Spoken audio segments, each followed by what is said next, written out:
नमस्कार, मैं डॉक्टर पारुल मिश्रा आप सबका स्वागत करती हूँ।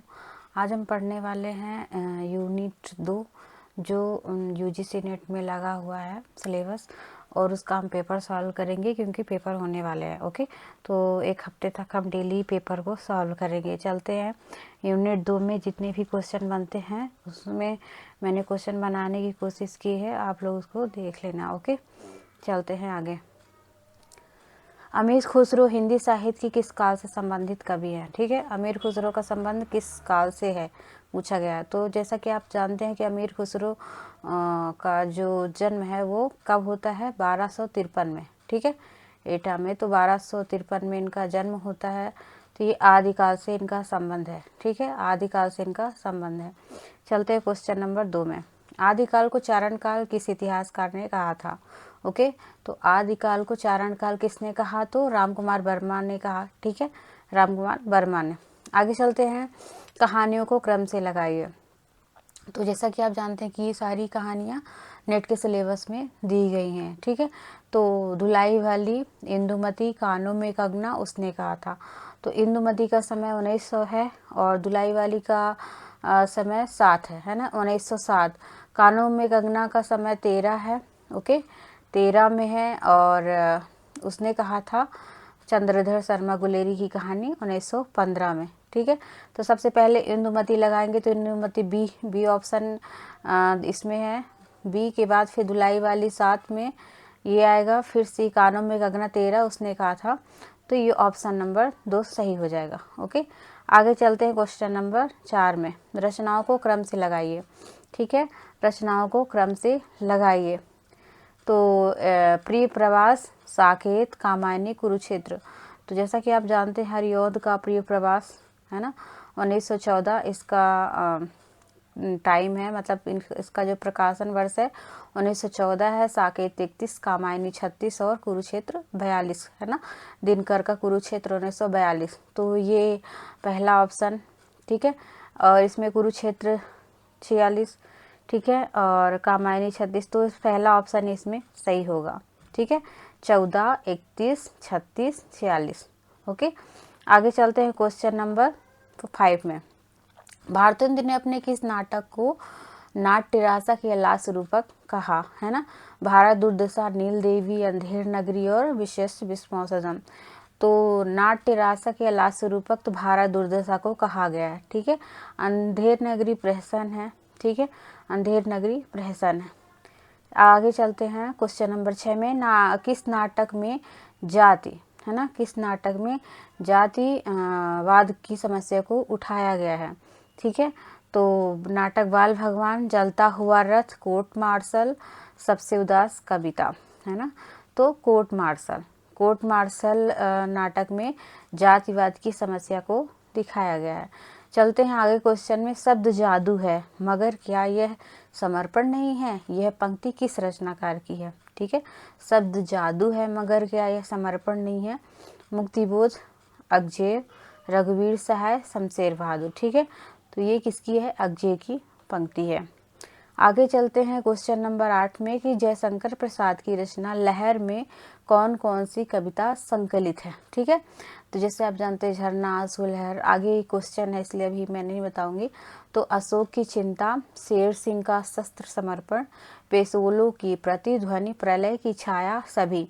तो जो लहर है, लहर के अंतर्गत उसके अंदर कौन कौन सी कविताएं संकलित हैं? तो इसमें सभी।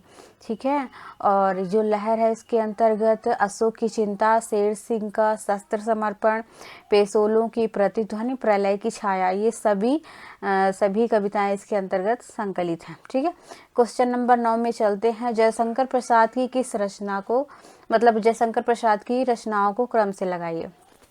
ठीक है, तो जयशंकर प्रसाद को आप पढ़ लीजिए, चाहे उनके नाटक हों, उपन्यास 3 दिए गए हैं, उनकी कविताओं से मतलब क्रम में पूछा ही जाता है। ठीक है, तो जयशंकर प्रसाद, छायावाद के सभी कवियों को आप अच्छे से पढ़ लेना। झरना, आंसू, लहर, कामायनी। ठीक है, झरना, आंसू, लहर, कामायनी।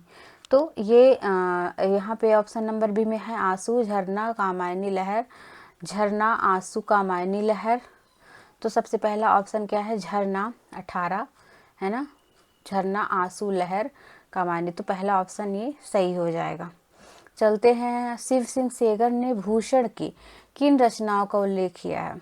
क्योंकि रामचंद्र शुक्ल ने अपनी हिंदी साहित्य के इतिहास में जो भूषण है उनके बारे में दिया है कि उनकी कौन कौन सी कविताओं को शिव सिंह सेगर ने या फिर किन किन इतिहासकारों ने किन किन को माना है। ठीक है, तो शिवराज भूषण, भूषण हजारा, भूषण उल्लाला, भूषण दुसाला, है ना, दूषण उल्लास। तो शिव सिंह सेगर ने भूषण की कौन कौन सी रचनाओं को माना है? तो ये सभी, शिव सिंह सेगर अपने इतिहास में, हिंदी साहित्य के इतिहास में सभी को भूषण की 4 रचनाओं को मानते हैं। ठीक है, आगे चलते हैं, मतीराम किन ग्रंथों में कौन सा सही नहीं है?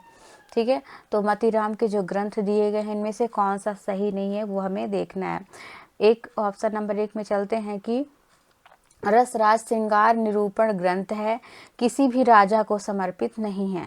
तो ये ऑप्शन सही है, इस हमको नहीं मतलब गलत देखना है। ठीक है, ललित ललाम क्या है? बूंदी नरेश दीवान भाव सिंह के आश्रय में रचित अलंकार निरूपक ग्रंथ है, बिल्कुल सही है।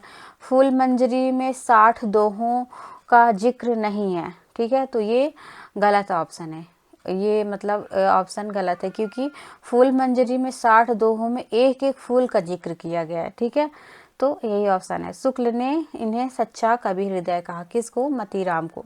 ठीक है, आगे चलते हैं, क्वेश्चन नंबर 12, सूरदास ही ब्रज के प्रथम कवि हैं। ये कथन है, सूरदास ही ब्रज के प्रथम कवि हैं। लीला गान का महान समुद्र सूर सागर ही प्रथम काव्य है। यह किस मतलब आलोचक ने कहा? मतलब हजारी प्रसाद द्विवेदी, राम नरेश त्रिपाठी, रामविलास शर्मा और रामचंद्र शुक्ल।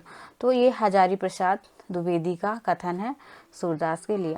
ठीक है, क्वेश्चन नंबर 13 में चलते हैं, जन्म काल के अनुसार कथाकारों मतलब कथाकारों को सही क्रम से लगाइए। ठीक है, जन्म काल के अनुसार भगवती चरण वर्मा, जैनेन्द्र, हजारी प्रसाद, अमृतलाल नागर।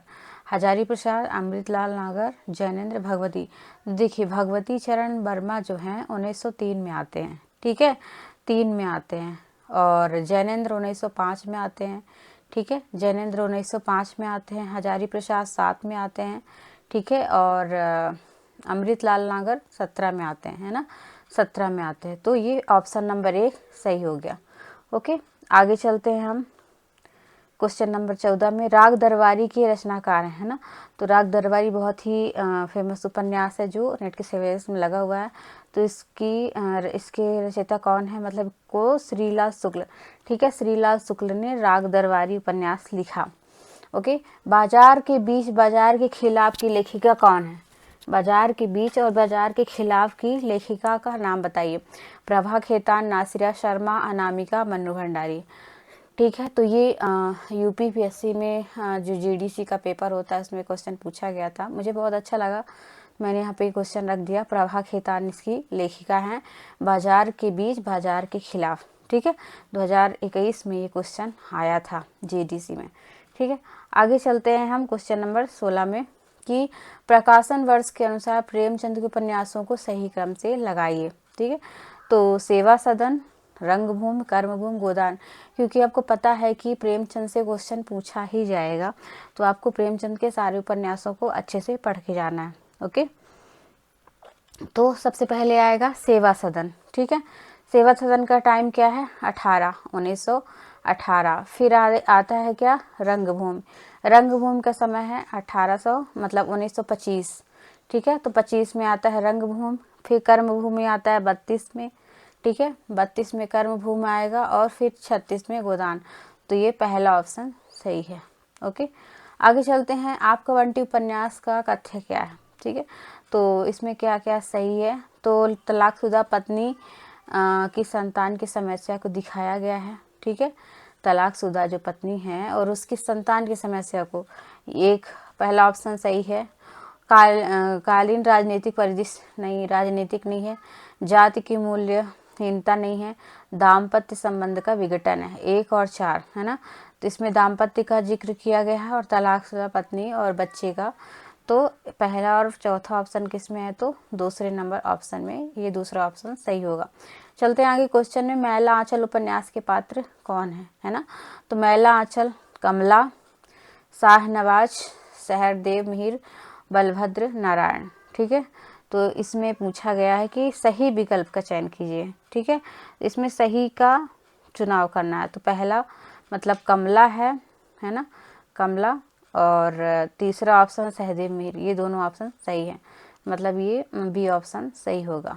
ओके, आगे चलते हैं। उषा प्रियंवदा के उपन्यास 55 खंबे लाल दीवारें की नायिका कौन है। ठीक है, नायिका कौन है, देवकी है, प्रिया है, मीरा है, सुषमा है ना। तो इसकी जो है तो कौन है, सुषमा है। ठीक है, सुषमा इसकी नायिका है। आगे चलते हैं। कौन सा उपन्यास अमृतलाल नागर द्वारा रचित नहीं है। सीमाएं टूटती हैं, है ना, एकदा नैमिषारण्य, शतरंज के मोहरे, कथा कहो उर्वशी। ठीक है, कथा कहो उर्वशी। तो इसमें टूटती सीमाएं और कथा कहो उर्वशी, ये दो इनका पहला और चौथा मतलब नहीं है। ठीक है, एकदा नैमिषारण्य, शतरंज के मोहरे इनकी उपन्यास है। अमृतलाल नागर को आप जरूर पढ़ लेना, क्योंकि मानस का हंस है ना से क्वेश्चन है, तो इनके सारे उपन्यासों को क्रम से दे देगा, उसके पात्रों को दे देगा, तो आप ज़रूर इसको पढ़ लेना। किनको, अमृतलाल नागर को। ओके, धन्यवाद। अगर आपको क्लास अच्छी लगती है तो आप अपने मित्रों के साथ क्लास को शेयर करें और ज़्यादा से ज़्यादा लोगों के साथ क्लास को शेयर करें। धन्यवाद।